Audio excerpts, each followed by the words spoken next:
Deuxièmement, donner un mauvais conseil. Oui, mes frères, donner un mauvais conseil est un péché. La Bible dit ceci dans 2 Corinthiens 10, versets 3 à 5. Mais en marchant en la chair, nous ne combattons pas selon la chair, car les armes de notre guerre ne sont pas charnelles, mais elles sont puissantes par la vertu de Dieu pour la destruction des forteresses, détruisant les conseils, j'aime ma version, détruisant les conseils et toute hauteur qui s'élève contre la connaissance de Dieu et amenant toute pensée prisonnière à l'obéissance de Christ. Osée 11, verset 6. L'épée s'arrêtera dans ces villes et consumera ses forces et les dévorera à cause de leurs conseils. Dieu est attentif aux conseils que tu donnes aux autres. Une fille tombe enceinte et tu lui dis avorte. Oui, c'est elle qui va à l'hôpital, c'est vrai. C'est elle qui tue son bébé, c'est vrai. Mais qui est l'instigateur de cet avortement? C'est toi. Et regardez, dans la parole de Dieu, on dit que nous combattons contre les conseils, détruisant les conseils. Waouh! Dans le combat spirituel, nous détruisons les conseils. Pourquoi? C'est par les conseils qu'on bâtit une éducation. Quand nous disons que papa m'a éduqué, maman m'a éduqué, la moitié c'est quoi? Ce sont des conseils. Marcelo dans la vie, mon fils dans la vie, ma fille dans la vie, ce sont des conseils. Et donc si les conseils ont été mauvais, tu as bâti dans tes enfants une forteresse contre Dieu. Une mère qui toujours donne le conseil à sa fille, quand tu te marieras, que l'homme ne soit pas ton chef, que l'homme ne domine pas sur toi, que l'homme ne domine pas sur toi. 10 ans, 20 ans, 30 ans, quand elle se mariera, elle sera une femme insoumise. Qui a bâti cette forteresse? C'est maman. Mon fils, un homme riche n'a jamais une femme. Un homme riche n'a jamais une femme. Un homme riche n'a jamais une femme. 10 ans, 15 ans, 20 ans, 30 ans, il devient riche, il devient polygame. Qui a bâti cela? Les conseils de papa. L'humanité est dans le péché. Pourquoi? C'est un conseil. Oui, c'est un conseil qui nous a amenés là.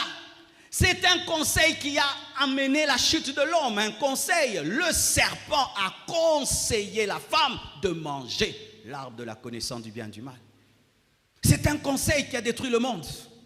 C'est un conseil qui a amené Adam à manger. Sa femme lui a conseillé de manger le fruit défendu. Si le monde est détruit, c'est parce qu'il y a des mauvais conseillers. Si les nations sont détruites, c'est parce que les présidents ont des mauvais conseillers, les ministres ont des mauvais conseillers, les gens ont des mauvais conseillers. Si même les églises meurent, c'est parce que les pasteurs ont des mauvais conseillers. Je vois des pasteurs, l'église grandit et des conseillers viennent. Ah, pasteur, l'église a grandi. Hein. Oui. Mais maintenant, il faut qu'on se fasse de l'argent. Comment? Mais pasteur, tu peux imposer maintenant avant d'entrer dans l'église. Tout le monde doit acheter ton petit livret, même à $1 obligatoire. Et tu leur dis que c'est pour l'entretien du temple.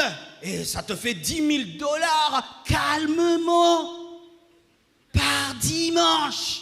Et tu vois, le pasteur dit, le Seigneur m'a dit, désormais vous allez commencer à acheter ce livret. Quand tu touches ce livret, il y a une onction qui sort dedans. Et le pasteur devient cupide commerçant. On l'a conseillé là-bas. C'est pourquoi un homme de Dieu doit être un peu têtu. Un tout petit peu. Un homme de Dieu qui ne filtre rien. Tu vas finir en enfer. Qui te conseille? Et quel genre de conseil il te donne? Et quel conseil tu donnes aux gens? Quelqu'un vient te voir, il te parle de sa femme. Ma femme a fait ceci, ma femme a fait cela. Qu'est-ce que je dois faire? Divorce! Il divorce. Ses enfants deviennent des chégués.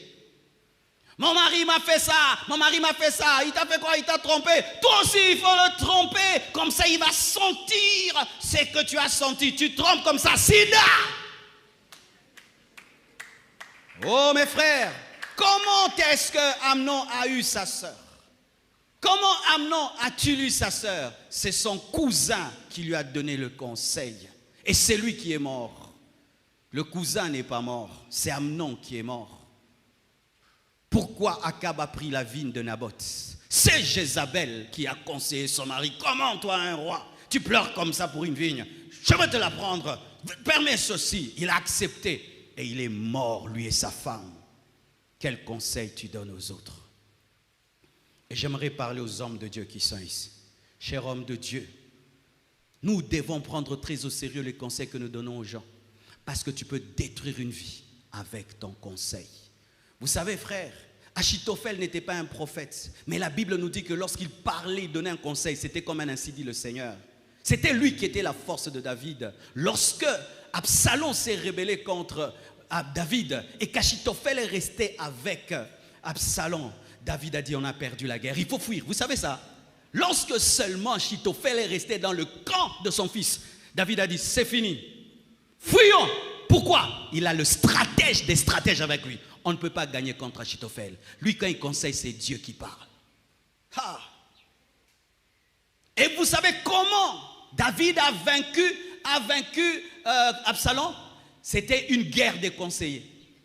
Il a laissé un jeune garçon à côté d'Absalom, comme Absalom aimait les jeunes. Il dit reste à côté d'Absalom pour contredire les conseils d'Achitophel. Empêche Absalom d'écouter Achitophel, parce que s'il écoute, il va me vaincre.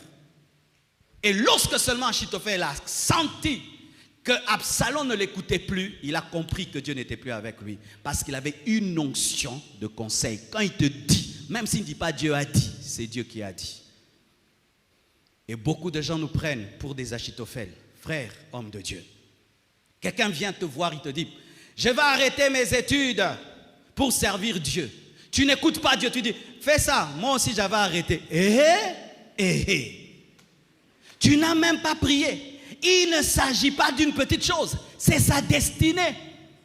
Il vient, il te montre, pasteur, regarde ce frère-ci, je vais l'épouser. Oh, il est beau, épouse-le. Tu n'as même pas prié, tu ne t'es même pas renseigné, rien que la photo, épouse. Et la personne se marie et souffre, c'était ton conseil. Et certains maintenant, là où vraiment il blesse, tu mets en pratique son conseil et ça te détruit, tu reviens vers lui. Mais tu sais ce que tu m'as dit, j'ai appliqué, ça m'a créé des problèmes. Tu avais pris ça au sérieux? Et moi je parlais seulement. Vous vraiment, hein? Quelqu'un parle à lui. Donc toi tu parles à toi, hein? Lorsque tu as un niveau d'influence, tu dois veiller sur ta bouche. Parce qu'il y a des gens qui ont une maladie. Ils sont fatigués de diriger leur vie et ils aimeraient abandonner leur vie aux autres afin que tu puisses les téléguider. Parce que maintenant, il y a une faiblesse dans les hommes. Les hommes ne veulent plus être responsables de leurs décisions. Ils aimeraient dire « j'ai fait parce que tel m'a dit ». J'ai fait parce que tel m'a dit. Ils ne disent plus « j'ai décidé ». Il a dit, le pasteur a dit, le pasteur a dit. Et de telles personnes, avant de parler, il faut prier. Tu vas détruire sa vie. Pasteur, j'aimerais quitter le Congo. Je suis fatigué du Congo. Ok, tu vas aller où? Je vais aller à Paris. Ok, vas-y. Oh, et s'il part là-bas, il attrape le corona, dernier variant. Et puis il meurt. Tu l'as conseillé. Est-ce que tu as écouté Dieu? Frère, ne pense pas que tu vas aller choisir un garçon, une fille, et puis tu me l'amènes. Pasteur, je l'épouse ou pas? Parce que si je dis épouse, tu vas dire quoi quand tu vas souffrir? C'est le pasteur qui avait. Je veux dire, tu l'aimes? Elle est chrétienne. Elle te plaît? Oui. Tu as prié? Oui. Dieu t'a parlé? Oui. Allez-y. Allez-y. Quand est-ce que je me pose à un mariage? Quand Dieu me parle, clairement. Il me dit, oppose-toi.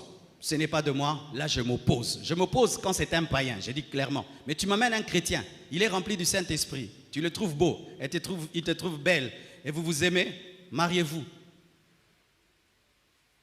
Mais je ne dirai pas elle, il faut épouser l'autre. Et puis tu laisses l'autre, tu vas épouser là-bas et puis tu souffres à chaque souffrance. Pasteur, pasteur. Ah oui, vous devez savoir qu'il y a des gens qui n'aimeraient jamais dire j'ai décidé. C'est toujours on m'avait dit. C'est pourquoi ne conseille pas sans sagesse et intelligence. Et des fois, dis je ne sais pas, je n'ai rien à dire.